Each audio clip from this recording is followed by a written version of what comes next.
What's going on, everybody? Brian here, Brainwaves Brian. I'm reading this book. I already forgot the name of it. I'm having. Oh, here it is. Upwork saved my life. How to create. I need this camera. Upwork saved my life. How to create a profitable career on Upwork by freelancing. And I'm trying to learn, right? I'm a big follower of Dan Coe. I also watch some Timothy Ward, Greg Doucette. I'm always expanding in Morgan Official. I'm always expanding my consciousness, expanding my knowledge. But I'm reading this guy's book here, and the reviews are great, and I'm loving this book. I'm 32 pages in. I'm using Kindle, the cloud, the Amazon Kindle Cloud. You can Google that and be able to read these books online. I wanted to read instead of doing audiobooks.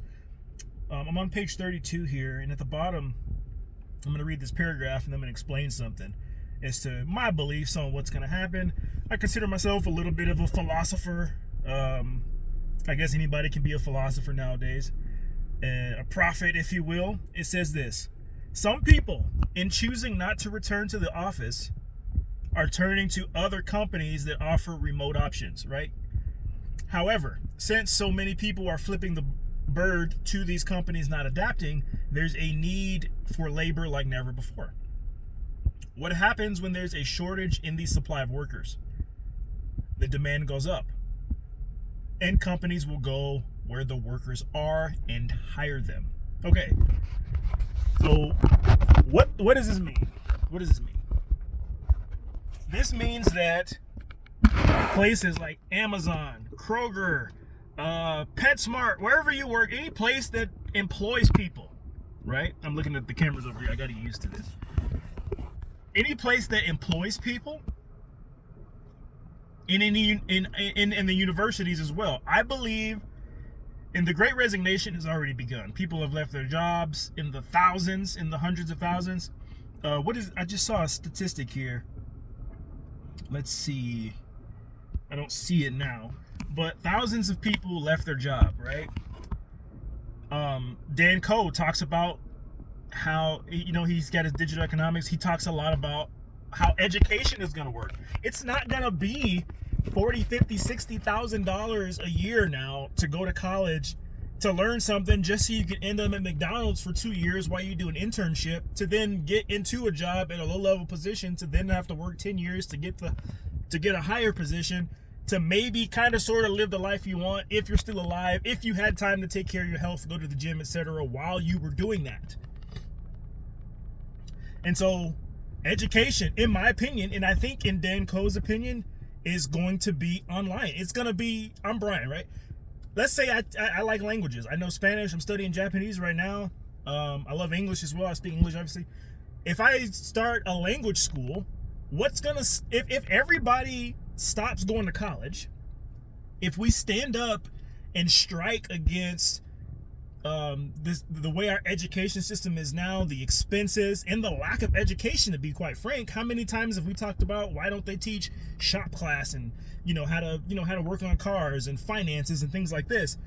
What's going to stop somebody from saying, well, I'm not going to go to college, I'm just going to subscribe to Brian on YouTube or whatever site is out there in 20 years, and he's going to teach me 6 languages because he can do it better than the school can?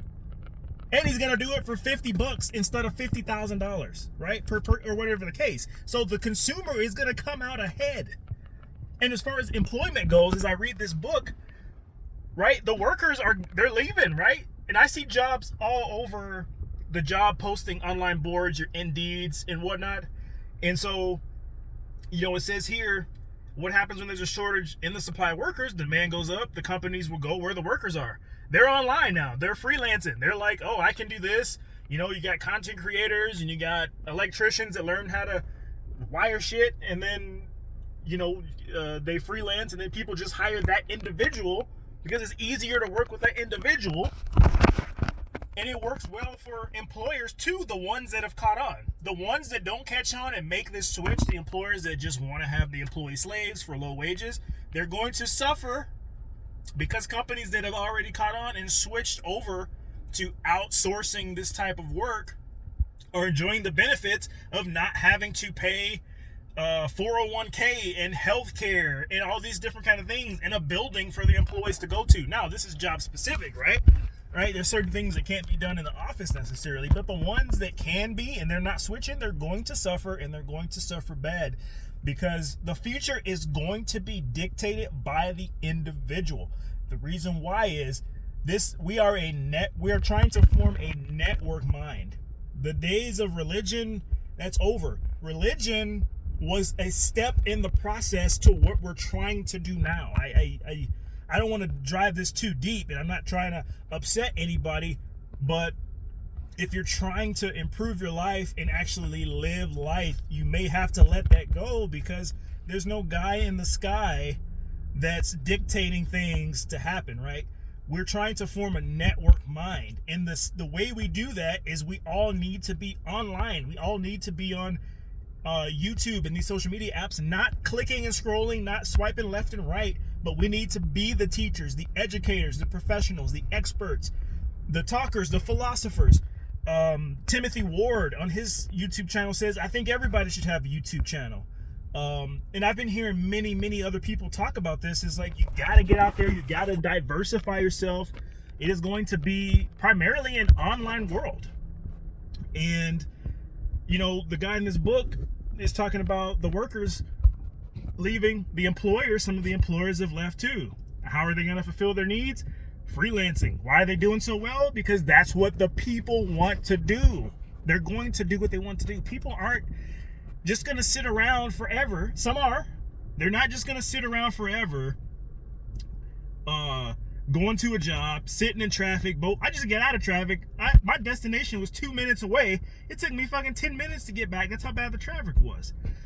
They're not going to be trying to sit in traffic both ways every day for the next 50, 60 years to maybe kind of sort of do some of the stuff that they wanted to do. Even if they even know what they wanted to do, because they didn't really have a chance to pursue those things, to discover, to try and fail and whatnot. And so I guess that's my message. Like, I'm reading this book and I had to grab my camera and say, I got something to say, because I've been talking to like friends and family, and I'm trying to get them to understand, like, the traditional way is not there. My sister, for example, was complaining about how much, not really complaining, but just kind of, she had a strong opinion about how expensive college is, right? And I'm like, I agree. It's very expensive. For what you get, it's very expensive. If I spend $40,000, $50,000 over the course of 4 to 6 to 8 years, or whatever the case, I better come out rich than a mofo, because that's a ridiculous amount of money to just drop to then end up at McDonald's, and then like the thing I mentioned earlier. So if you're watching this video, this was just a quick little rant. I'm actually sitting here. Let me see if I can flip. I'm sitting here. I don't want to like be copyrighted for the book, but I'm reading the book here on my computer, and sitting in my car. I kind of have a little bit more peace out here to do my creative work, which I get from Co. So I came out here to do some creative work. He told me to spend the first hour of my day around something that you need in your life. I was like, okay, well, I need to really work on getting my coins up, as Timothy Ward would say. Spend the first hour of your day reading and taking action around money. And so I'm doing that right now. This book is about freelancing. It's about making money. And so that's what I'm doing. Anyway, if you guys, I'll probably do a full review on this book, and maybe do a breakdown of this book on YouTube, if you guys are interested in that. Hit the like video, comment. I know I was kind of rambling here and slurring my words and whatnot. Very excited reading this book. This is one of the most thought-provoking books I've ever read. Subscribe to the channel. This is a new YouTube channel. I'm actually throwing out a lot of random videos. I got some fitness stuff. I got some anime stuff on there. Just trying to see what the public likes to see, right? Dan Coe says I'm the niche, so my perspective will be unique on any topic that I post about. But if you want to hear more about this, let me know. Like, subscribe, do all that stuff. And I'll see you guys the next time I decide to talk about something.